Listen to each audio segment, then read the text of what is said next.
کربلا کے جانثاروں کو سلام، فاطمہ زہرا کے پیاروں کو سلام۔ والسلام علی خاتم النبیین، اما بعد فاعوذ باللہ من الشیطان الرجیم، بسم اللہ الرحمن الرحیم۔ پڑھیے الصلاۃ والسلام علیک یا رسول اللہ وعلی آلک واصحابک یا حبیب اللہ، الصلاۃ والسلام علیک یا نبی اللہ وعلی آلک واصحابک یا نور اللہ۔ پیارے پیارے اسلامی بھائیوں اور مدنی چینل کے ناظرین، مدنی چینل کا سلسلہ ہے امام علی مقام، امام عرش مقام، امام حسین جن سے ہمیں والہانہ پیار ہے، ان کی کچھ بہت ہی خوبصورت عادات و اطوار اور آپ کے کچھ اوصاف کے بارے میں جانیں گے، اور یہ جاننے کی کوشش کریں گے کہ ہم اپنی ذات میں اس میں کیا کچھ شامل کر سکتے ہیں۔ اس کے ساتھ ساتھ کربلا کے میدان میں جو قربانی کی داستانیں رقم کی گئیں، کس طرح شہدائے کربلا نے اپنی جانیں امام حسین کے قدموں پر قربان کی، کچھ وہ واقعات بھی سنیں گے، اور انشاءاللہ ایک ایسا واقعہ بھی سنیں گے جس نے ایک شخصیت کی زندگی کو بدل کر رکھ دیا، اور آج ساری دنیا ان کا نام ادب سے لیتی ہے، مگر وہ یزیدی لشکر میں شامل تھے۔ وہ کون تھے ہم یہ بھی جانیں گے، اور اس واقعے سے مجھے اور آپ کو کیا سیکھنے کو ملتا ہے، اور وقت ملا تو یہ بھی جانیں گے کہ کربلا کے بعد ان یزیدیوں کا کیا حال ہوا، ان کا جناب کیا انجام ہوا۔ ناظرین، ہمارے پروگرام کو اول تا آخر آپ نے دیکھنا ہے۔ ہمارے ساتھ نعت خواں اسلامی بھائی بھی شامل ہوتے ہیں، ہم اس پروگرام میں منقبت کو بھی شامل کرتے ہیں۔ آج کا دن ان کی یاد منانے کا دن ہے، ان کا ذکر کرنے کا دن ہے، اہل بیت کی شان بیان کرنے کا دن ہے، تو نہایت محبت اور عقیدت کے ساتھ ہمارے ساتھ شامل رہیے گا۔ وقت ہوا ہے، آئیے سنتے ہیں۔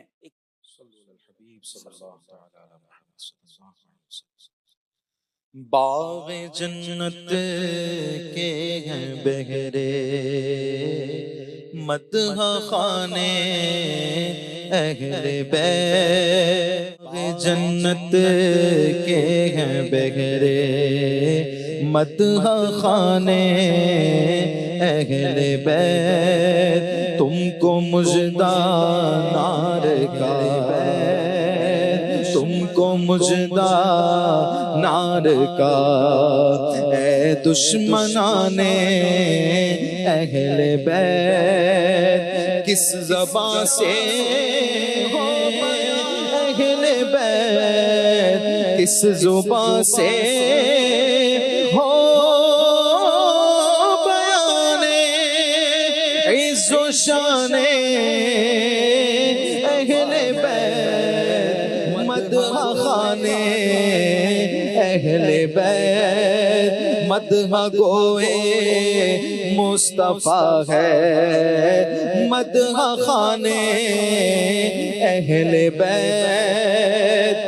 ان کی پاکی کا خدائے پاک کرتا ہے بیان، آیا تطہیر سے ظاہر مصطفیٰ عزت بڑھانے دے، مصطفیٰ عزت بڑھانے کے لیے تعظیم دے، ہے بلند اقبال تیرا دودھ مانے اہل بیت، ہے بلند اقبال تیرا دودھ مانے اہل بیت۔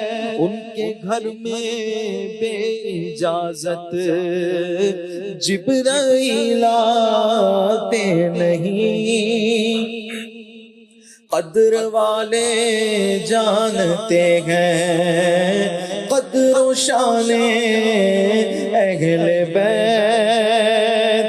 قدر والے جانتے ہیں قدر و شان اہل بیت۔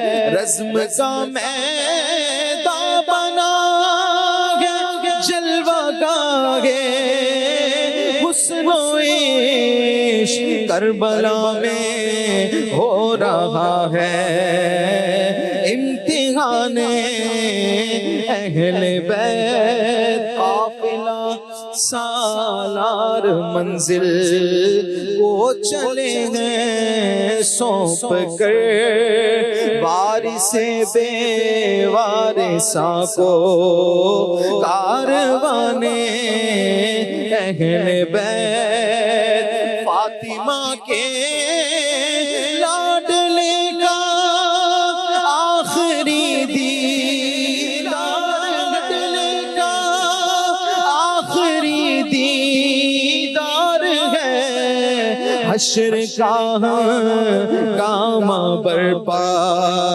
ہے میانے اہل بیت، حشر کا ہنگامہ برپا ہے میانے اہل بیت، اپنا سودا بیچ کر بازار سونا کر گئے، کون سی بستی بسائی تاجران اہل بیت، اہل بیت پاک سے گستاخیاں بے باقیاں، لعنت اللہ ہے علیکم دشمنان اہل بیت، اور بے ادب گستاخ فرقے کو سنا دے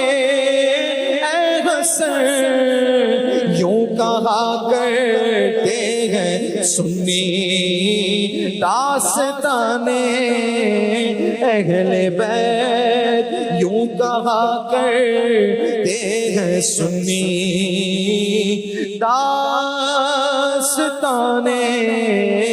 اہل بیت۔ کیا بات ہے، الحمدللہ اہل بیت کا ذکر کرنے ہم سب جمع ہوئے ہیں۔ آج امام علی مقام کی شروع میں کچھ عادتوں کے بارے میں اور قرآن فہمی کے بارے میں بتانا چاہتا ہوں، تاکہ جو حسینی ہیں، جو امام حسین سے محبت کا دعویٰ کرتے ہیں، جو پنجتن پاک کی غلامی کا دم بھرتے ہیں، ہم بھی تو اپنی ذات میں ان چیزوں کو امپلیمنٹ کریں، ہم بھی اپنی زندگی میں ان چیزوں کو شامل کریں۔ ایک مرتبہ عصام بن مستلق نامی شخص، جو کہ مولا کائنات حضرت سیدنا علی المرتضیٰ حسین کے سامنے انہی کے ابو جان مولا علی کو معاذ اللہ برا بھلا کہنے لگا۔ اب ذرا غور کریں کہ امام حسین اپنے والد کی برائی سنے تو یقیناً بندے کو غصہ آ جاتا ہے، مگر یہ کیسا قرآن سمجھتے تھے، ان کے اندر کیسا یوں سمجھیے کہ صبر تھا، کتنا تحمل تھا۔ آپ نے اس کو جھڑکنے یا جوابی کارروائی دینے کی بجائے اعوذ باللہ من الشیطان الرجیم بسم اللہ الرحمن الرحیم پڑھ کر یہ آیت تلاوت فرمائی۔ اب ذرا آیت سنیے، آیت کیا ہے؟ خذ العفو وأمر بالعرف وأعرض عن الجاہلین وَإِمَّا يَنزَغَنَّكَ مِنَ الشَّيْطَانِ نَزْغٌ فَاسْتَعِذْ بِاللَّهِ إِنَّهُ سَمِيعٌ عَلِيمٌ إِنَّ الَّذِينَ اتَّقَوْا إِذَا مَسَّهُمْ طَائِفٌ مِّنَ الشَّيْطَانِ تَذَكَّرُوا فَإِذَا هُمْ مُبْصِرُونَ۔ قرآن پاک کی یہ دو آیت تلاوت کی، جس کا ترجمہ کیا ہے؟ اے محبوب، معاف کرنا اختیار کرو اور بھلائی کا حکم دو اور جاہلوں سے منہ پھیر لو، اور اے سننے والے، اگر شیطان تجھے کوئی کونچا دے یعنی کسی برے کام پر اکسائے تو اللہ کی پناہ مانگ، بے شک وہی سنتا جانتا ہے۔ بے شک وہ جو ڈر والے ہیں، جب انہیں کسی شیطانی خیال کی ٹھیس لگتی ہے ہوشیار ہو جاتے ہیں، اسی وقت ان کی آنکھیں کھل جاتی ہیں۔ اب یہ آیت تلاوت کی اور پھر کیا فرمایا؟ فرمایا اپنے اوپر بوجھ ہلکا رکھ، میں اللہ کی بارگاہ میں تیرے لیے اور اپنے لیے مغفرت کا سوال کرتا ہوں۔ اس کے علاوہ آپ نے اس کے ساتھ اتنی نرمی فرمائی، اتنا عفو و درگزر فرمایا، خوش اخلاقی سے پیش آئے کہ اس کا بغض و عداوت جو ہے، یعنی دشمنی، یکدم محبت میں بدل گئی۔ وہ جو تھوڑی دیر پہلے مولا علی کو برا بھلا کہہ رہا تھا، اب وہ کیا کہتا ہے؟ وَمَا عَلَى وَجْهِ الْأَرْضِ أَحَبُّ إِلَيَّ مِنْهُ وَمِنْ أَبِيهِ، یعنی روئے زمین پر امام حسین اور ان کے ابو جان مولا علی سے زیادہ میرے نزدیک کوئی محبوب نہیں ہے۔ اللہ اکبر، یہ ہے اخلاق کریمہ، یہ ہے فہم و فراست، یہ ہے موقع کی مناسبت سے بات کرنا۔ ناظرین، یہی تو پرابلم ہے کہ ہم چھوٹی سی بات پر لوگوں کو اپنا دشمن بنا لیتے ہیں. ہم کہتے ہیں اس نے برا بھلا کہا، اب میں اس کے والد کو برا کہوں گا. اس نے مجھے گالی دی، میں اس کو کئی اور گالیاں دوں گا. اس نے ایک بری بات کی، اب میں زیادہ بری باتیں کروں گا. ٹھوکر لگ گئی تو اب میں اسے تھپڑ ماروں گا. یہی تو معاملے کو آگے بڑھاتے ہیں. حالانکہ قرآن یہ کہتا ہے، حدیثیں یہ بتاتی ہیں کہ اگر دشمن کے ساتھ بھی، مخالف کے ساتھ بھی محبت سے پیش آیا جائے تو دشمن بھی دوست بن سکتا ہے. دشمنیاں کب تک باقی رکھیں گے؟ بدقسمتی سے آج ہمارے وطن میں بھی اور دنیا بھر میں بھی ہم نے دیکھا کہ قبائل کی بنیاد پر، زبان کی بنیاد پر، خاندانوں کی بنیاد پر دشمنیاں قائم ہیں اور لوگ ایک دوسرے کے خون کے پیاسے ہیں. حالانکہ ہم کلمہ پڑھنے والے، ہم مسلمان کہلانے والے، ہم امام حسین سے محبت کرنے والے ہیں. ہمارا اسلام ہمیں یہ نہیں سکھاتا. آئیے کربلا کے اس خوبصورت شہید کربلا کے پیغام سے یہ بھی سبق لیں کہ ہم معافی اور درگزر کا انداز اپنائیں اور محبتوں کو عام کریں، دشمنیوں کو بڑھاوا نہ دیں. یا ایک اور بات سمجھنے کی ہے ناظرین، جب کوئی واقعہ ہوا اسی واقعے کے مطابق آپ کو قرآن پاک کی آیت کا یاد آنا اور آپ کا اس قرآن پاک کی آیت کو تلاوت کرنا اور اس پر عمل کرنا. اللہ اکبر، یہ کتنی کمال کی عادت ہے. ہم میں سے بہت سے کو تو قرآن پڑھنا ہی نہیں آتا. اچھا قرآن پڑھتے بھی ہیں تو قرآن میں میسج کیا ہے ہمیں یہ بھی نہیں معلوم. اللہ کرے کہ ہم قرآن پڑھنے والے بھی بنے، سمجھنے والے بھی بنے اور اس پر عمل کرنے والے بھی بنے. اور یہی حسینی طریقہ ہے. ہم یہ بھی نیت کریں کہ انشاءاللہ قرآن کو پڑھنا بھی ہے، اس کو سمجھنا بھی ہے اور پھر عمل بھی کرنا ہے. سمجھنا کیسے؟ الحمدللہ آج کے دور میں ہمارے لیے کتنی بڑی آسانی ہو گئی ہے کہ دعوت اسلامی کی طرف سے دو تفاسیر قرآن آج کی موجودہ آسان اردو میں ہمارے لیے موجود ہیں. طویل تفسیر پڑھنی ہے تو تفسیر قرآن صراط الجنان موجود ہے. مختصر تفسیر پڑھنی ہے، تفسیر قرآن تعلیم القرآن موجود ہے. تفسیر قرآن صراط الجنان کی تو اپلیکیشن بھی بنا دی گئی ہے، اس کی آڈیو بک بھی جاری کر دی گئی ہے. کوئی پڑھ نہیں سکتا، وہ سنتا چلا جائے. تو اب سوچے کتنا آسان ہو گیا قرآن سمجھنا. اللہ کرے امام حسین کا فیضان میرے اور آپ کے دل پر ایسا جاری ہو جائے کہ ہم قرآن پڑھنے والے اور سمجھنے والے بن جائیں. ایک اور کمال کا وصف، سبحان اللہ، امام علی مقام امام حسین کے مکان عالی شان پر ایک فقیر مدینہ منورہ کی گلیوں سے ہوتا ہوا پہنچا تو دروازے پر دستک دی اور اشعار کی صورت میں کہنے لگا. جس نے آپ رضی اللہ تعالیٰ عنہ سے امید رکھی اور جس نے آپ کے دروازے پر دستک دی وہ کبھی نا امید نہیں ہوا. آپ صاحب جود و کرم بلکہ جود و سخاوت کے چشمے ہیں. آپ رضی اللہ تعالیٰ اپنے گھر میں نماز پڑھ رہے تھے، جب دروازے پر آئے تو دیکھا ایک دیہاتی کھڑا ہے، غربت ہے، بھوک ہے، اس کے جسم سے، اس کے لباس سے معلوم ہو رہا ہے کہ کتنا پریشان ہے. تو آپ نے اپنے غلام کمبر سے فرمایا ہمارے اپنے گھر والوں کے خرچ کے لیے گھر میں کتنا مال پڑا ہوا ہے؟ تو عرض کی حضور 200 درہم ہے جو آپ کے حکم کے مطابق مجھے آپ کے اہل خانہ پر خرچ کرنے ہیں، آپ کی فیملی پر خرچ کرنے ہیں. آپ کا غلام آپ سے یہ عرض کرتا ہے. فرمایا جاؤ سب لے آؤ، کیونکہ جو شخص آیا ہے وہ میرے گھر والوں سے زیادہ ان درہموں کا مستحق ہے. آپ نے وہ سارے اس فقیر کو دیے اور پتہ کیا فرمایا؟ فرماتے لے لو اور یہ کم ہے اس لیے میں تم سے معافی چاہتا ہوں. ہمیں ہر حال میں مہربانی ہی کا حکم ہے، یہ کم ہے، اگر اور زیادہ ہوتے تو وہ بھی تمہیں دے دیتا. فقیر نے درہم لیے، آپ کو دعائیں دیتا ہوا اور تعریفیں کرتا ہوا خوشی خوشی وہاں سے رخصت ہو گیا. اے میرے پیارے اسلامی بھائی، یہ ایک واقعہ نہیں ہے. امام حسین کی سیرت پڑھیں، اہل بیت کی سیرت پڑھیں. یہ خاندان ایسا سخی ہے کہ اگر کسی کو سخاوت سیکھنی ہے تو وہ اہل بیت کے در سے سیکھے. تمہارے ہی ٹکڑوں پہ میرا گزارا، تمہارے ہی دربار کا ہوں میں منگتا، جو تم سے نہ مانگو تو پھر کس سے مانگو. تمہارا تو سارا گھرانہ سخی ہے، جو تم سے نہ مانگو تو پھر کس سے مانگو. سیرت سے لیڈرشپ کا کیسے شاندار گائیڈ لائن ملتی ہے. ناظرین، واقعہ کربلا دراصل ایک سبق ہے، ایک لیسن ہے اور ہر طبقہ زندگی کے لیے لیسن ہے. ہاں، اگر اس کو ہر بندہ اپنی ذات کے لیے اس عظیم واقعے سے کچھ میسج لینا چاہے تو اب ماشاءاللہ میرے پاس یہاں بھی بزنس کمیونٹی کے کچھ لوگ پنجاب سے سفر کر کے آئے ہیں عالمی مدری مرکز فیضان مدینہ میں، وہ بھی موجود ہیں اور دنیا بھر میں ناظرین جو سن رہے ہیں، خاص طور پہ وہ لوگ جو فیملی کو لیڈ کرتے ہیں، کاروبار کو لیڈ کرتے ہیں، محلے میں یا کسی کمیٹی کے بڑے ہیں یا فہم و فراست سمجھنا چاہتے ہیں، بہترین فیصلے کیسے کرنے ہیں. اب میں ذرا چند ہائی لائٹس آپ کو بتاتا ہوں کہ اس واقعہ کربلا میں امام حسین کے جو خوبصورت عمل تھا، پیارے ایکشنز تھے، اس سے ہمیں کیا سیکھنے کو ملتا ہے؟ حق و باطل میں فرق. پہلا پوائنٹ، امام حسین نے یزید کی بیعت نہ کر کے تا قیامت حق و باطل میں فرق واضح کر دیا. آپ نے یہ واضح کر دیا، کلیئر کر دیا کہ حق کے ساتھ کھڑے رہنا ہے، باطل کے آگے سر نہیں جھکانا ہے. اور یہ آج بھی ہمارے لیے لیسن ہے کہ جو لوگ باطل کے ساتھ مل جاتے ہیں، غلط کاموں کے سپورٹر بن جاتے ہیں، بعض اوقات اپنی مجبوری کی بات کرتے ہیں، کیا کریں جناب، سب کرتے ہیں، مجھے کرنا پڑتا ہے، فیملی پریشر ہے، دوستوں کا پریشر ہے، مارکیٹ کا پریشر ہے. بتائیے نا امام حسین نے کیا کیا تھا؟ پوری فیملی پتہ ہے شہید کر دی جائے گی، مگر آپ نے وہ پریشر نہ لیا، حق کے ساتھ کھڑے رہے. سیکنڈ ڈیسیژن کیا تھا؟ نا اہل کو منصب دینے کی جو ممانعت ہے. ہاں یہ بڑی خوبصورت، آج کل انگلش میں بھی ایک جملہ کہا جاتا ہے، right person for the right job.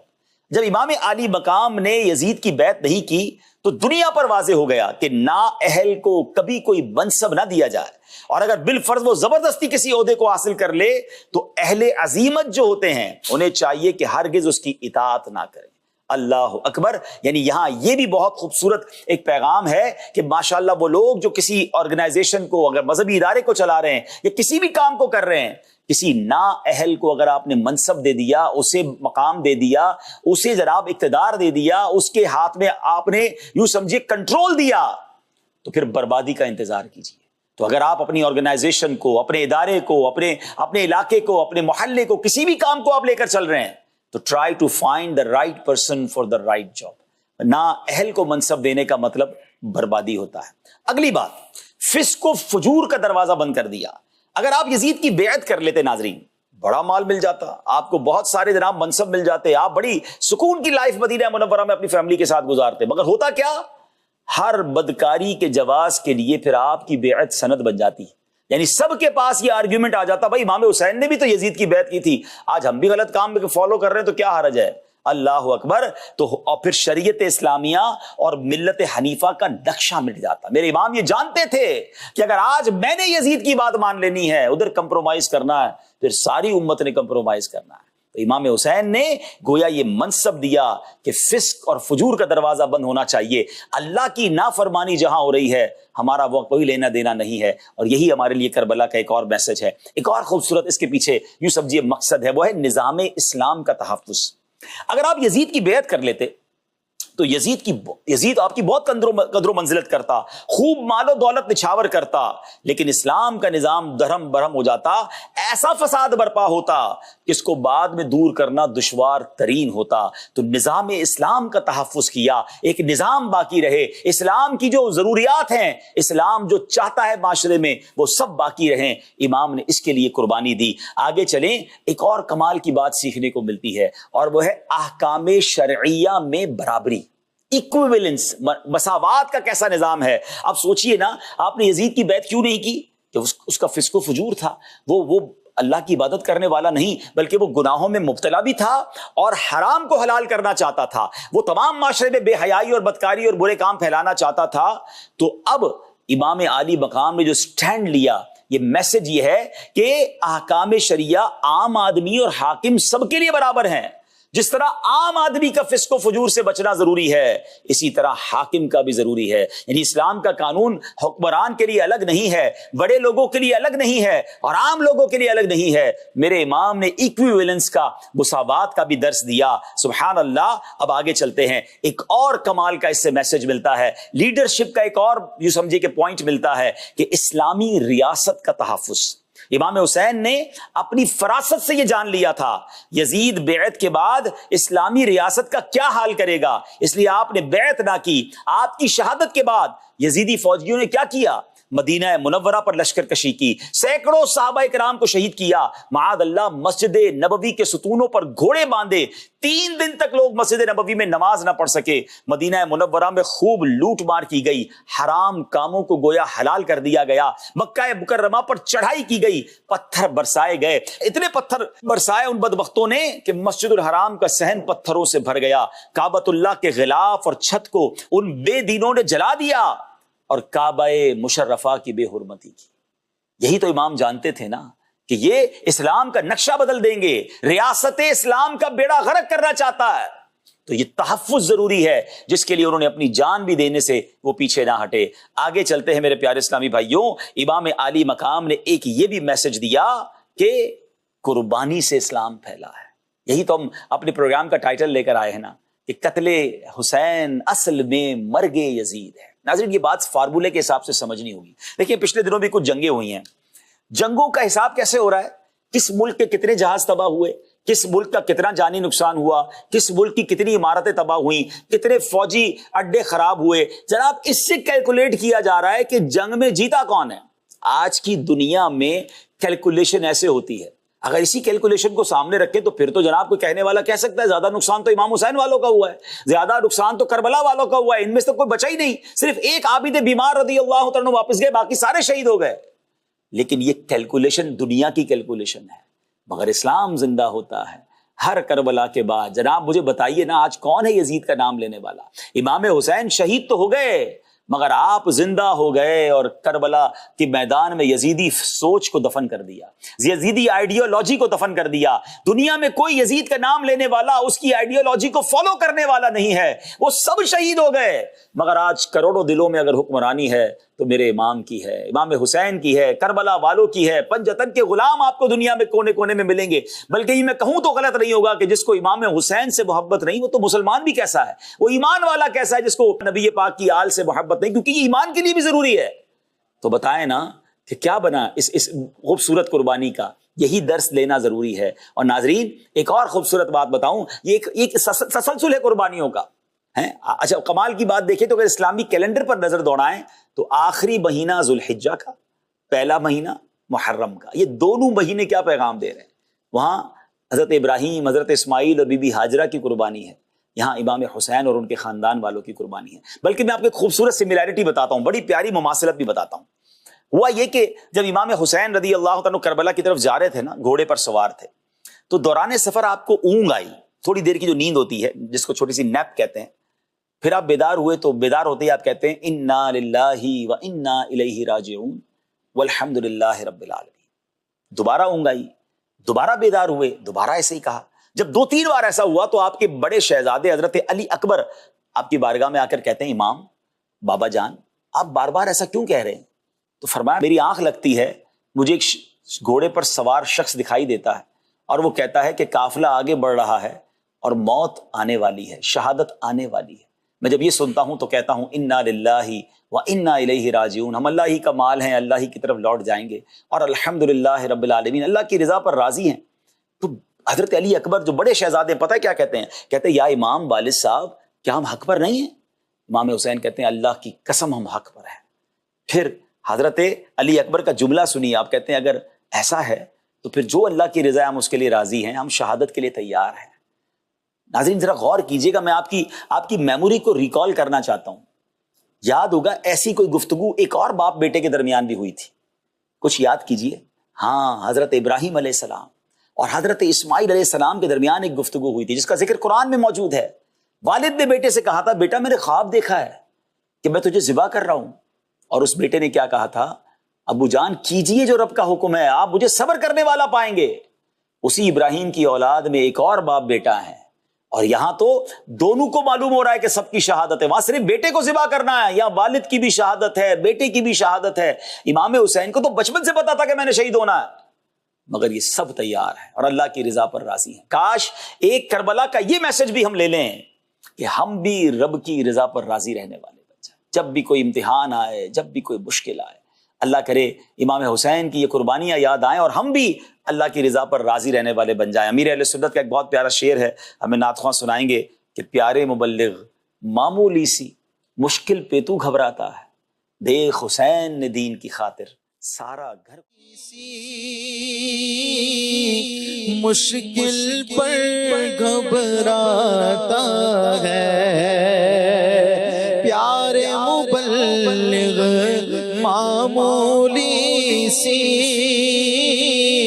مشکل پر گھبراتا ہے، دیکھ حسین نے دین کی خاطر سارا گھر قربان کیا، دیکھ حسین نے دین کی خاطر سارا گھر قربان.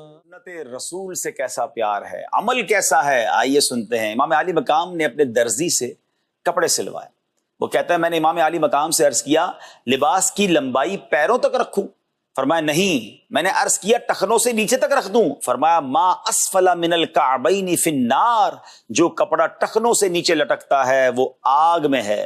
سبحان اللہ۔ امام حسین لباس میں بھی سنت رسول کا کیسے خیال رکھتے تھے۔ چلیں اس بہانے یہ مسئلہ بھی پتہ چل گیا کہ جو لباس ٹخنوں سے نیچے ہوتا ہے، جب بھی پاجامہ سلوائیں، شلوار سلوائیں، جبہ سلوائیں، کوئی بھی آپ کی ٹراؤزر ہو، وہ ٹخنوں سے نیچے نہیں ہونی چاہیے تکبر کی بنا پر۔ اور یہ آج کل جو ایک فیشن چلا ہوا ہے ٹخنوں سے نیچے، کیا فرمایا کہ جو کپڑا ٹخنوں سے نیچے لٹکتا ہے وہ آگ میں ہے۔ اللہ کرے ہم بھی اپنے لباس میں، اپنے کردار میں، اپنے انداز میں سنتوں پر عمل کرنے والے بن جائیں۔ اور شریعت کی پاسداری کا کیا نظام تھا کہ ایک بار حضرت ابن ابی لیلہ رحمۃ اللہ تعالی علیہ فرماتے ہیں میدان کربلا میں جب امام حسین کو یقین ہو گیا نا کہ وعدے کا وقت آ چکا ہے، اب شہادت ہونی ہے، آپ نے پتہ کیا حکم دیا؟ آپ نے فرمایا کوئی موٹا کپڑا لے آؤ۔ ذرا غور سے سنیے گا، شہادت سے پہلے یہ کپڑا کیوں منگوا رہے ہیں؟ فرمایا کہ مجھے موٹا کپڑا لا دو، میں اس کپڑے کو اپنے پہنے ہوئے لباس کے نیچے رکھوں گا تاکہ جب شہید ہو کر میں زمین پر گروں تو میرا ستر نہ کھلے۔ آپ کی خدمت میں کپڑا پیش کیا گیا اور آپ نے میدان زار میں وہ کپڑا جو ہے اپنے جسم کے اندر والے لباس کے اندر جو ہے اس کو آپ نے پہن لیا۔ اے میرے پیارے اسلامی بھائی، یہ کیسے با حیا ہے، اور کیوں نہ با حیا ہوں۔ یہ اس خاتون جنت بی بی فاطمہ الزہرا رضی اللہ تعالیٰ عنہ کے شہزادے ہیں جن کی حیا کا، جن کے پردے کا عالم یہ تھا کہ آپ نبی پاک علیہ الصلوۃ والسلام کے وصال کے بعد مسکراتی نہیں تھی، ایک ہی بار مسکرائیں، اور وہ جب مسکرائیں کہ جب آپ کو ایک ایسی ڈولی دکھائی گئی جنازے کی کہ جب آپ کو بتایا گیا کہ اگر اس میں آپ کا جنازہ لے کر جائیں گے تو کسی غیر مرد کی نظر نہیں پڑے گی۔ اللہ کرے جو کربلا سے محبت کرنے والی میری بہنیں مجھے سن رہی ہیں کہ ایک طرف تو ہم کہتے ہیں کہ ہم بی بی فاطمہ کے اور پنجتن پاک کے غلام ہیں، اور ایک طرف ہماری بے پردگی کا عالم کیا ہے۔ آج ہماری مسلمان کہلانے والی خواتین بے پردہ بازاروں میں گھوم رہی ہیں، بلکہ تو اب تو نت نئے ایسے فیشن آ رہے ہیں، اس قدر بے حیائی اور بے پردگی ہو گئی ہے کہ مرد اور عورت ہاتھ ملانے میں شرم نہیں محسوس کر رہے۔ بتایا جاتا ہے اب مختلف شادیوں میں گلے ملنے کا رواج ہے، غیر محارم کا گلے ملنے کا رواج ہے، ناچ گانے اور نہ جانے کیا کچھ نہیں ہو رہا ہے۔ خدا کے واسطے یہ جدت کے نام پر بے پردگی کو چھوڑ دیجئے، یہ فیشن کے نام پر بے پردگی کو اور آزادی کے نام پر بے پردگی کو چھوڑ دیجئے۔ ایک طرف ہم کہتے ہیں کہ ہم جناب اہل بیت سے محبت کرتے ہیں، اور پھر یہ بے حیائی کے کام ہم کیسے کر سکتے ہیں؟ اور انہی خاتون جنت کے صاحبزادے کا عالم دیکھیں کہ آپ کو معلوم ہے اب شہادت قریب ہے۔ جب انسان زخموں سے چور ہو کر گرتا ہے، بعض اوقات لباس کی ترتیب آؤٹ ہو جاتی ہے، آپ کو اس بات کا بھی احساس ہے، اور آپ نے اپنے جسم پر وہ موٹا کپڑا لپیٹ لیا۔ اب یہاں وہ لوگ سوچیں، اب میں مردوں سے بات کر رہا ہوں، عورتوں کی بے پردگی پر تو کچھ بات کی، اللہ کرے دل میں اثر کر جائے بات، اب میرے مرد حضرات بھی وہ بھی تو بے پردگی کر رہے ہیں۔ اب شارٹس کا زمانہ آ گیا ہے، پہلے پینٹیں چھوٹی ہوئیں، اب جناب پہلے گھٹنوں تک آئیں، اب گھٹنوں سے بھی اوپر ہو گئیں۔ میرے پیارے اسلامی بھائیوں، یاد رکھیے کہ مرد کا ستر کیا ہے کہ وہ اپنے اس کے ناف سے لے کر گھٹنوں سمیت کا جو جگہ ہے وہ ستر عورت ہے، اس کو چھپانا لازم ہے، اور اگر اس کو کوئی دکھاتا ہے تو یہ حرام اور جہنم میں لے جانے والا کام ہے۔ آج نکرے پہن کر لوگ گھوم رہے ہیں، کچھ تو گیمز بھی ایسے ہیں جس میں ایسا لباس پہنا جاتا ہے۔ اچھا، یہ اپنا جسم دکھانا بھی یہ والی سائڈ کا حرام ہے غیر محارم کو، اور خود دیکھنا بھی کسی کا حرام ہے۔ اب مجھے بتائیے کیا ہم یہ کر رہے ہیں؟ اب غور کیجئے نا، اللہ کرے کہ یہ بات ہمیں سمجھ آ جائے کہ ہم بھی پردے کی اور ہم بھی اسلام کی جو حدود ہے اس کی پاسداری کریں اور بے پردگی سے بچیں۔ جہاں جہاں پردہ، جس سے پردہ شریعت نے حکم فرمایا ہم اس سے پردہ کریں، اور جتنا پردہ اسلامی بہنوں کو ریکوائرڈ ہے، جتنا مردوں کو ریکوائرڈ ہے وہ کریں۔ اور پھر اس کے بعد ادب اور حیا کا تقاضا بھی ہے، تو بہت ساری باتیں اس کے اندر آ جاتی ہیں۔ اللہ کرے کہ امام حسین کی سیرت سے ہم یہ سیکھنے میں کامیاب ہو جائیں۔ اب ذرا آگے چلتے ہیں، نبی پاک علیہ الصلوۃ والسلام کی ایک حدیث سنیے۔ میرے آقا فرماتے لا یؤمن احدکم حتی یکون ہواہ تبعا لما جئت بہ، تم میں سے کوئی بھی اس وقت تک کامل مومن نہیں ہو سکتا جب تک اس کی خواہشات میرے لائے ہوئے دین کے تابع نہ ہو جائیں۔ میری خواہشات جو ہے نا، میری ڈیزائرز، جب تک وہ دین کے انڈر نہیں آتی، میرے دین کے آگے وہ سرنڈر نہیں کرتی، آقا فرماتے کامل مومن نہیں ہو سکتا۔ ہماری تو خواہشات کے پیچھے چلنے والے لوگ ہیں نا، آج موڈ ہوا تو یہ کرنا ہے، کل موڈ ہوا تو وہ کرنا ہے، پرسوں بچوں نے کہا تو یہ کرنا ہے، کیا کریں جناب، بچوں کی خوشی کے لیے کرنا ہے؟ نہیں، میری تمام خواہشات یہ تابع ہیں میرے دین کے، فالو کرنا ہے مجھے شریعت کو. اگر دل چاہ بھی رہا ہے نا گناہ کرنے کا، مجھے نہیں کرنا اگر میرے اللہ نے منع کیا ہے، میری شریعت نے منع کیا ہے، میرے نبی کی اس سے ناراضگی ہے. یہی تو مومن بندہ ہے نا، جو جی میں چاہا وہ کر لیا. تو انسان مسلمان اور پھر جانور میں کیا فرق ہو گیا؟ جانور کا جو جی چاہتا ہے وہ کرتا ہے. جناب جی ہمارا اگر چاہ بھی رہا ہے تو میری خواہشات بھی تابع کس کے ہیں؟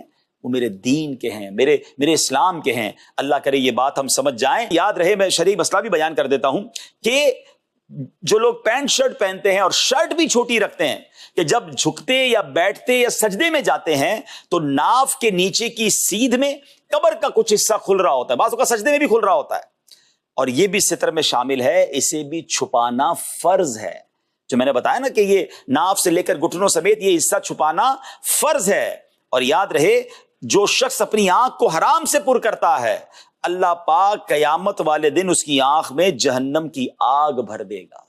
اب غور کر لیں، یہ حرام چیزیں دیکھنے کا جن کو شوق ہے، کیا ان آنکھوں میں ہم حرام بھر سکیں گے، آگ بھر سکیں گے؟ ہم تو سرما لگائیں تو ہاتھ کانپ رہے ہوتے ہیں کہ کہیں کوئی آنکھ میں تکلیف نہ ہو جائے. اللہ امام حسین کی حیا کے صدقے ہمیں بھی حیا کی توفیق عطا فرمائے، ہمیں بھی بے حیائی سے محفوظ فرمائے. میرے پیارے اسلامی بھائیوں، امام عالی مقام، امام عرش مقام کا قرآن پر عمل کیسا تھا اور عفو و درگزر کیسا تھا. ایک اور واقعہ سنتے ہیں کہ آپ کی کنیز تھی، وہ آپ کی بارگاہ میں آئیں اور بہت اچھے طریقے سے سلام کیا، بڑے پیارے انداز میں سلام کیا.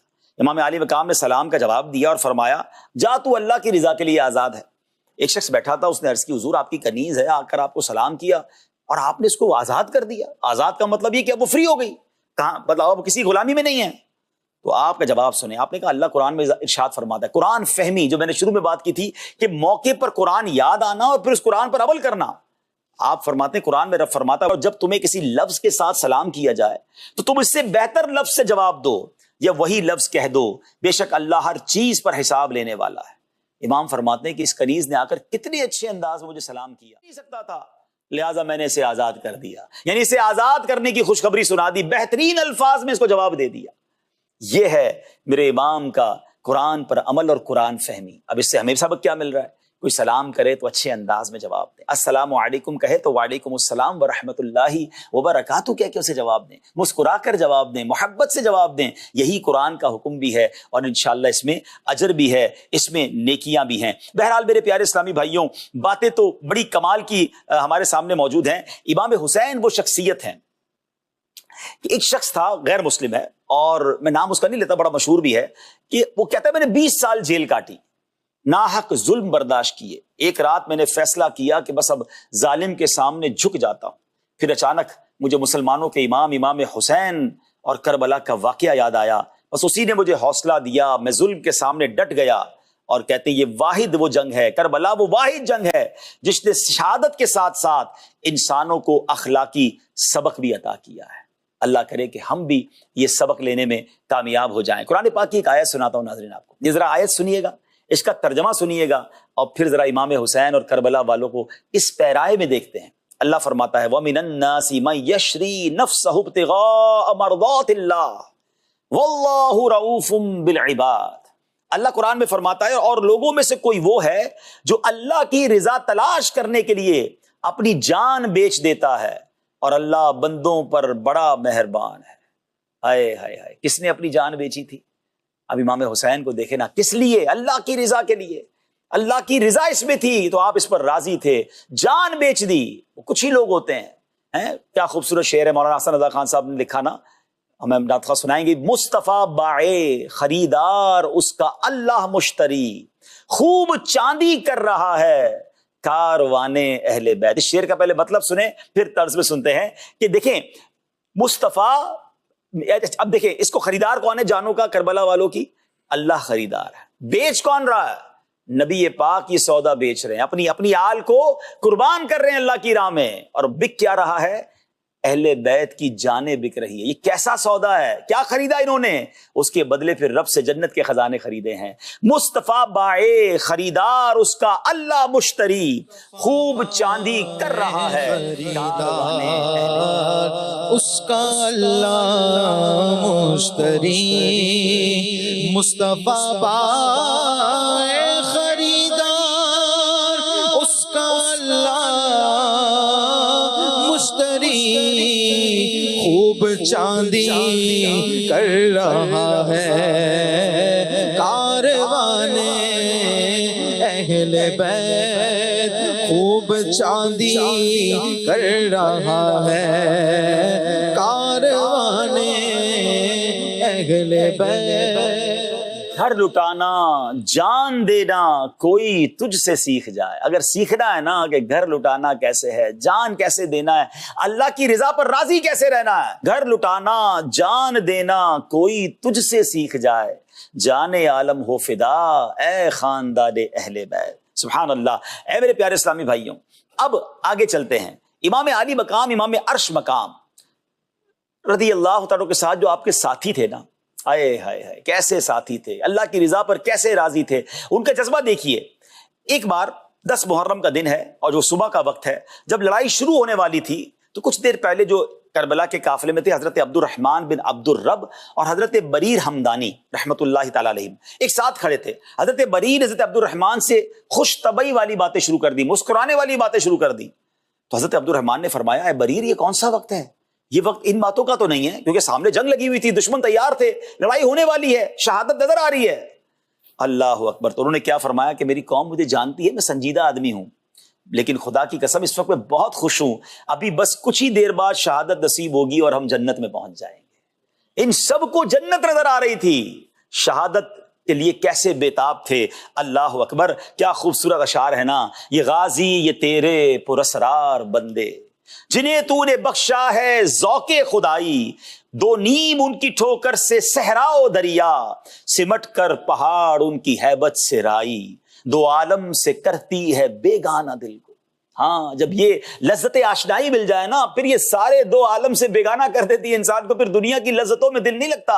دو عالم سے کرتی ہے بیگانہ دل کو، عجب چیز ہے لذت آشنائی، شہادت ہے مطلوب و مقصود مومن، شہادت ہے مطلوب و مقصود مومن، نہ مال غنیمت نہ کشور کشائی۔ میرے پیارے اسلامی بھائیوں، اب ذرا غور کیجئے، نبی پاک علیہ الصلوۃ والسلام نے فرمایا، ذاق طعم الایمان من رضی باللہ ربا وبالاسلام دینا وبمحمد نبیا، جو اللہ پاک کے رب ہونے، اسلام کے دین ہونے اور محمد صلی اللہ تعالی علیہ وسلم کے نبی ہونے پر راضی ہو گیا، اس نے ایمان کی حلاوت کو پا لیا۔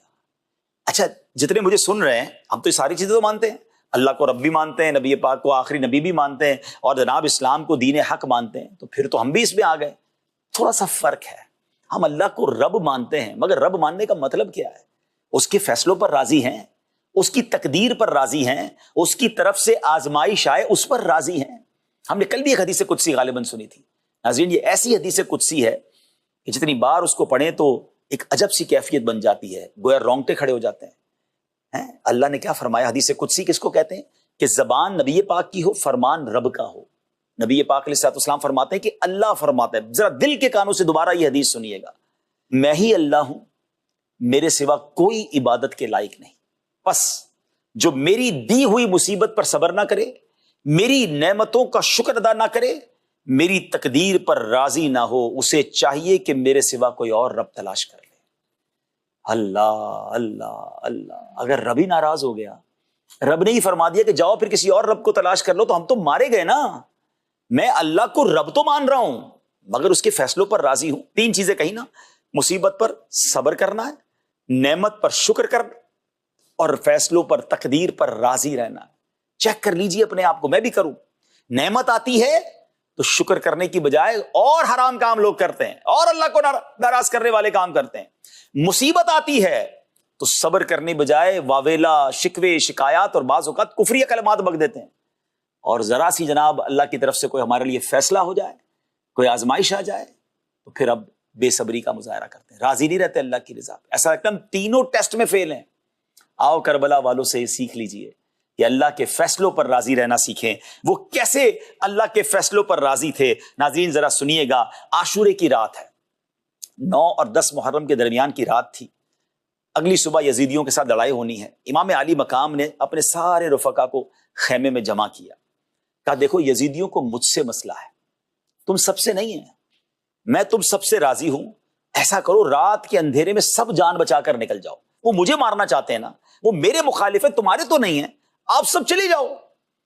اللہ اکبر. وہ کیسے ساتھی تھے. سب نے کیا عرض کیا, اے امام عالی مقام, ہم آپ کو چھوڑ کر نہیں جا سکتے. حضرت زہیر بجلی رضی اللہ عنہ جو اس لشکر میں شامل تھے, اس موقع پر جو آپ نے الفاظ کہے بڑے کمال کے ہیں. عرض کیا, اے شہزادہ مصطفیٰ, آپ نے جو کہا وہ ہم نے سن لیا, مگر خدا کی قسم اگر یہ دنیا فانی نہ ہوتی, دنیا تو ختم ہونے والی ہے نا, یہ دنیا فانی نہ ہوتی, ہمیشہ رہنے والی ہوتی, ہم بھی فانی نہ ہوتے, ہمیشہ اس دنیا میں رہنا نصیب ہو جاتا, مگر اس ہمیشہ رہنے والی دنیا اور ہمیشہ رہنے والی زندگی میں بھی اگر آپ کا ساتھ نہ ہوتا تب بھی ہم آپ کے ساتھ شہید ہونا پسند کرتے. ہمیں نہیں رہنا آپ کے بغیر, ہم آپ کے ساتھ ہی جئیں گے, آپ کے ساتھ ہی شہید ہوں گے. یہ کیسا جذبہ تھا ناظرین, یہ کیسے وفادار ساتھی تھے امام حسین کے. ایک عجیب واقعہ بھی ہوا ناظرین. کربلا کے قریب ایک گاؤں تھا, وہاں ایک ماں رہتی تھی. ماں کا ایک ہی بیٹا تھا اور اس بیٹے کی 17 دن پہلے شادی ہوئی تھی. ماں نے بڑے چاؤ سے, بڑے لگاؤ سے, بڑی محبت سے اپنے بیٹے کی شادی کی تھی. بیٹے کا نام تھا حضرت وہب اور قبیلے کا نام تھا بنو کلب. ماں ایک دن رو رہی ہے. بیٹا کہتا ہے, ماں جی مجھ سے کوئی غلطی ہو گئی, میں تو ہمیشہ آپ کی خدمت کرتا ہوں. ماں کہتی, میں تیری نافرمانی کی وجہ سے نہیں روئی, مجھے ایک حسرت ہو رہی ہے. مجھے پتا چلا ہے قریبی کربلا میں نبی کے نواسے امام حسین آئے ہیں, ان کے ساتھ ان کے گھر والے بھی ہیں. یزیدیوں نے ان کے گرد گھیرا ڈال دیا ہے. کاش میں اس ہمت میں ہوتی کہ میں جا کر امام حسین کے قدموں پر اپنی جان قربان کرتی. اب میں تو بوڑھی ہو گئی ہوں, میرا ایک ہی بیٹا ہے, میں چاہتی ہوں اے بیٹا تم جاؤ اور امام حسین کے قدموں پر اپنی جان قربان کر دو, اور امام حسین پر کوئی آنچ آئے اس سے پہلے تم جام شہادت نوش کر لو. بیٹا بھی کیسا فرما بردار, کہتا ہے ماں جی بس ایک بار مجھے اپنی نئی نویلی دلہن سے جو ہے وہ بات کرنے دو. ماں کہتی, بیٹا دلہن کے پاس جاؤ گے, عورت ناقص العقل ہوتی ہے, اس کی محبت تم سے بہت ہے, وہ شاید تمہیں روک لے گی, رو دھو کے تمہیں منا لے گی, کہیں ایسا نہ ہو جو تمہارے دل میں شہادت کا جذبہ بیدار ہوا ہے وہ ماند پڑ جائے. وہ کہتا ہے, ماں جی اب یہ جذبہ ماند نہیں ہوگا, آپ نے جو اہل بیت کی محبت دل میں جگا دی ہے, اب یہ سر کٹے گا تو امام حسین کے قدموں پر جا کر ہی کٹے گا.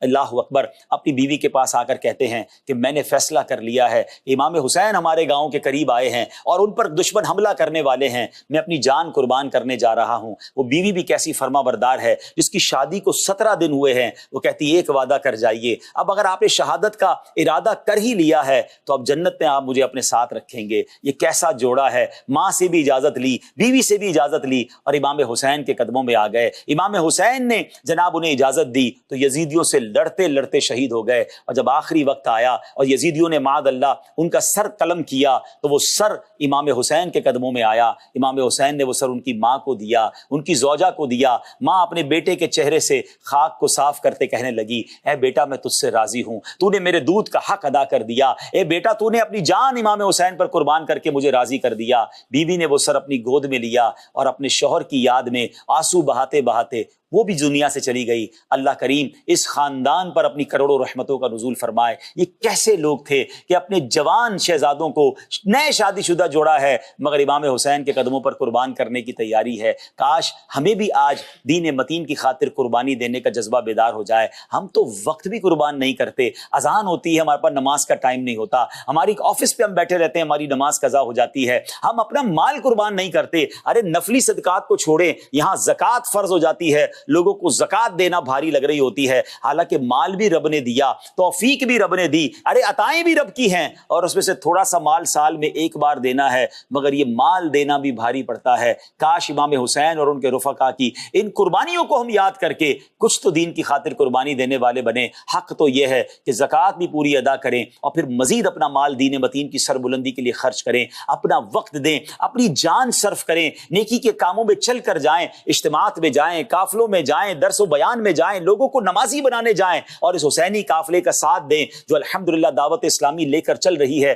کہ دنیا بھر میں اسلام کو عام کیا جا رہا ہے. جی ہاں, دعوت اسلامی کے مبلغین کی برکت سے ہزاروں غیر مسلم مسلمان ہو چکے اور لاکھوں کروڑوں وہ مسلمان جو نیکیوں سے دور تھے, حسینی طریقے سے بھٹک گئے تھے, معاذ اللہ یزیدی طریقے والی عادتیں اپنا لی تھی. دعوت اسلامی کی برکت سے دنیا کے کونے کونے میں آج آپ کو نوجوان عالم بنتے نظر آتے ہیں, نوجوان اسلامی بہنیں عالمہ بنتے نظر آتی ہیں, حافظ قرآن بنتے نظر آتے ہیں, مسجدیں بن رہی ہیں, آپ کو مسجدوں میں نوجوان امام نظر آ رہے ہیں. یہ صدقہ ہے دعوت اسلامی کا, اور دعوت اسلامی کے اس ماحول کی برکت سے امام حسین کے اس پیغام کو آگے بڑھایا جا رہا ہے. آئیے ساتھ دیں دعوت اسلامی کا, بلکہ دعوت اسلامی کا پارٹ بن جائیں, تاکہ قیامت کے دن جب امام حسین کی بارگاہ میں جانا نصیب ہو تو ہم بھی عرض کر سکیں کہ حضور اپنے حصے کا چھوٹا سا دیا, چھوٹا سا چراغ میں بھی جلا کر آیا ہوں. اب اپنے اس پروگرام کو اختتام کرنے سے پہلے میں ایک اور واقعہ سنانا چاہتا ہوں, اور یقین کریں یہ واقعہ ایک ایسا واقعہ ہے, ایک ایسا میسج ہے ہم سب کے لیے کہ اگر اس کو اس انداز سے ہم سن لیں اور پھر اس پر عمل کر لیں تو شاید بہت سارے فیصلے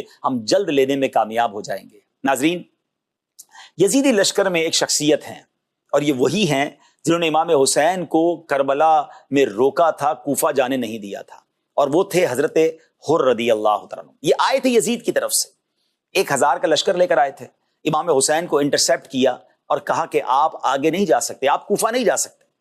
امام حسین نے کہا مجھے تو خط لکھ کر بلایا گیا, میں لڑنے تو نہیں آیا, اگر نہیں جانے دیتے تو میں واپس چلا جاتا ہوں.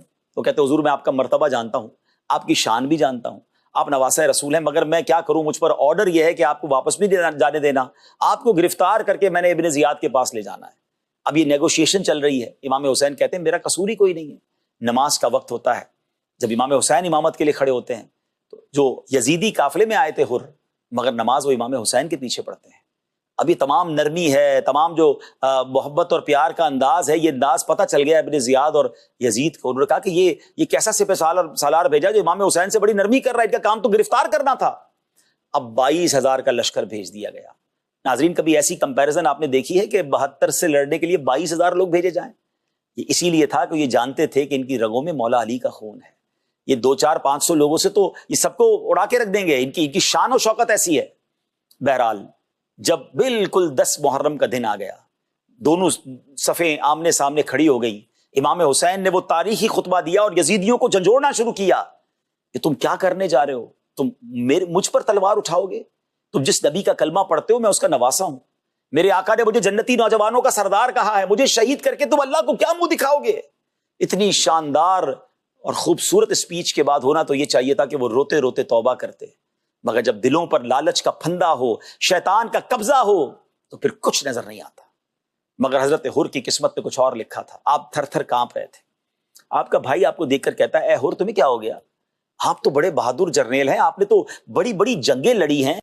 حضرت حر کہتے ہیں کہ یقیناً میں نے بڑی جنگیں لڑی ہیں, بڑے بڑے سورماؤں کے سر قلم کیے ہیں, مگر آج میرے سامنے مجھے جنت اور دوزخ دونوں نظر آ رہی ہے. اگر میں یہیں کھڑا رہ گیا, یزیدی لشکر میں ہی رہا, تو جہنم میرا ٹھکانہ ہوگی, اور مجھے امام حسین کے قدموں میں جنت نظر آ رہی ہے. حضرت حر کی یہ باتیں چل رہی ہیں, اور اسی دوران امام حسین نے ایک بڑی کمال کی صدا لگائی. کربلا کے میدان میں ایک آواز گونجتی ہے کہ ہے کوئی جو آج اہل بیت پر اپنی جان قربان کر دے. حضرت حر نے یہ سننا تھا, بس انہوں نے فیصلہ کیا, اپنا گھوڑا دوڑایا اور امام حسین کے قدموں میں آ گئے. ہاتھ جوڑ کر کہتے ہیں حضور سب سے پہلے تو مجھے بتائیں کیا مجھے معافی مل سکتی ہے, میں نے ہی آپ کو روکا تھا. وہ تو امام حسین شفیق مہربان اس نبی علیہ الصلوۃ والسلام کے نواسے ہیں جو خون کے پیاسوں کو معاف کرتے تھے, آپ نے معاف کر دیا. اب حضرت حر نے اجازت لی کہ میں یزیدی لشکر پر اب میں پہلے جا کر حملہ کروں گا, آپ کی باری پہلے نہیں آئے گی. اور اجازت ملنے پر حضرت حر یزیدیوں کی طرف آتے ہیں. اب امام حسین کی طرف سے لڑنے آتے ہیں, تلواریں اٹھاتے ہیں, کئی یزیدیوں کے سر اڑاتے ہیں, اور آخرکار خود بھی زخموں سے چور چور ہو کر شہادت کا مرتبہ پا لیتے ہیں. ناظرین, یہ تھوڑی دیر کا ڈیسیشن تھا, مگر کتنا کمال کا ڈیسیشن تھا. اگر یہ فیصلہ نہ لیتے تو آج ان کا کوئی نام لینے والا نہ ہوتا, یزیدی لشکر میں ہی چلے جاتے. مگر آج آپ جائیں کوفہ میں, تو کربلا میں جائیں تو حضرت حر کا مزار موجود ہے. آج لوگ ان کے مزار پر حاضری دیتے. یہ کیوں؟ کہ انہوں نے اپنے آپ کو فیصلہ کر کے جہنم سے نکال کر جنت کی طرف لے آئے. وہ شعر ہے نا کہ یہ نعرہ حر کا تھا جس وقت فوج شام سے نکلا, کہ دیکھو یوں نکلتے ہیں جس وقت فوج شام سے نکلا, کہ دیکھو یوں نکلتے ہیں جہنم سے خدا والے, کہ دیکھو یوں نکلتے ہیں جہنم سے خدا والے, جہنم سے خدا والے. بہت سارے میرے ایسے ناظرین, ایسے ویور, میرے اسلامی بھائی اسلامی بہنیں ہو سکتا ہے مجھے سن رہے ہوں, یا بعد میں سنیں کہ ہم تذبذب میں ہیں, ہم سوچ رہے ہیں حرام روزی چھوڑوں یا نہیں چھوڑوں, شراب چھوڑوں یا نہیں چھوڑوں, جوا کھیل رہا ہوں, جوا کا کاروبار کر رہا ہوں, اس کو چھوڑوں یا نہیں چھوڑوں, بے حیائی, بدکاری, گندی صحبتیں میرے ساتھ ہیں, اس کو چھوڑ دوں یا نہ چھوڑوں. بہت سارے ایسے گناہ ہیں, بہت ساری ایسی خطائیں, کوئی سود کا کام کر رہا ہوگا, کوئی نماز قضا کر رہا ہوگا, کوئی شرابی دوستوں میں بیٹھتا ہوگا, کوئی بے پردہ بازاروں میں گھوم رہی ہوگی.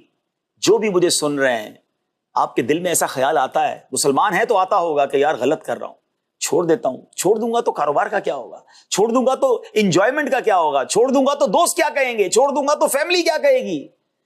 یہ وہی تو کیفیت ہے جو حضرت حر کے دل میں آ رہی تھی کہ چھوڑ دوں گا یزیدیوں کو تو بعد میں تو مارا جاؤں گا نا. ان کو تو پتہ تھا شہادت ہو جائے گی, مگر انہوں نے منٹوں میں فیصلہ کیا اور جنتی لشکر میں آ گئے. پلیز اے امام حسین سے محبت کرنے والوں, یہ مبارک دن, مبارک راتیں مجھے اور آپ کو پیغام دے رہی ہے کہ فیصلہ کیجئے اور دیر نہ کیجئے, ابھی کیجئے. جی ہاں, اب تو سوشل میڈیا پر آپ خبریں دیکھ رہے ہیں, 40 سال 45 سال 35 سال کے نوجوان دنیا سے جا رہے ہیں, افراد جا رہے ہیں, اچانک ویڈیو میں دیکھتے گر کے انتقال ہو جاتا ہے. مجھے کیا پتا میں آج کے بعد کل تک زندہ ہوں کہ نہیں, بلکہ آج رات کا نہیں پتا, آپ کو نہیں پتا. تو فیصلہ کرنا ہے تو آج کیجئے, حرام چھوڑنا ہے تو ابھی چھوڑیے. حضرت حر کے اس بیوٹیفل ڈیسیژن کو سامنے رکھیے اور امام حسین کو پکاریے کہ اے حسین, جس طرح حر نے یزید کو چھوڑ کر آپ کے قدموں کی غلامی اختیار کی, آج سے میں بھی حسینی طریقے کی طرف چلتا ہوں. آج میں یزیدی انداز کو چھوڑ کر حسینی طریقے کی طرف قدم بڑھاتا ہوں. خدا کی قسم ہم ایک قدم بڑھائیں, میرے رب کی رحمت 10 قدم ہماری طرف آئے گی. وہ راستے آسان کرنے والا ہے, وہ انشاءاللہ ہمیں نیکی پر استقامت دے گا. مدد مانگیں گے نا اس سے کہ اللہ میں چل پڑا ہوں, مشکل ہے میرے لیے, بچانا تو نے ہے, سنبھالنا تو نے ہے, استقامت تو نے دینی ہے. امام حسین کے صدقے استقامت دے دے. مانگیے نا اللہ سے دعا. اور ان تمام چیزوں کے لیے, اس پہ استقامت کے لیے ہمیں ایک اچھے ماحول کی ضرورت ہوگی کہ جہاں جس انوائرمنٹ میں نیکیاں کرنا آسان ہو. اور آج کے پرفتن دور میں دعوت اسلامی ہے, اگر اس میں داخل ہو جائیں تو سنتیں کرنا آسان ہو جاتا ہے, نمازیں پڑھنا آسان ہو جاتا ہے, ہر کوئی عبادت کر رہا ہوتا ہے, ہمیں بھی عبادت کرنا آسان ہو جاتا ہے. شرابیوں کے ساتھ رہ کے نمازی کیسے بنوں گا, بے حیا دوستوں کے ساتھ بیٹھ کر میں جناب سنتوں کا پابند کیسے بنوں گا, بد عقیدہ کے ساتھ بیٹھ کر میں جناب صحابہ اہل بیت کے سچی محبت کیسے حاصل کروں گا. ایسا نہیں ہو سکتا. We have to change over company. ہمیں بدلنی پڑیں گی اپنی صحبتیں, اور یہی آج کا پیغام ہے. اللہ کرے یہ بات ہمارے دل پر اثر کر جائے اور ہم بس یزیدی طریقے کو چھوڑ کر حقیقی معنوں میں حسینی طریقے کی طرف چل پڑیں, عمل کرنے والے بن جائیں. آمین بجاہ نبی الامین صلی اللہ تعالی علیہ وسلم. صلو علی الحبیب صلی اللہ تعالی علی محمد صلی اللہ علیہ.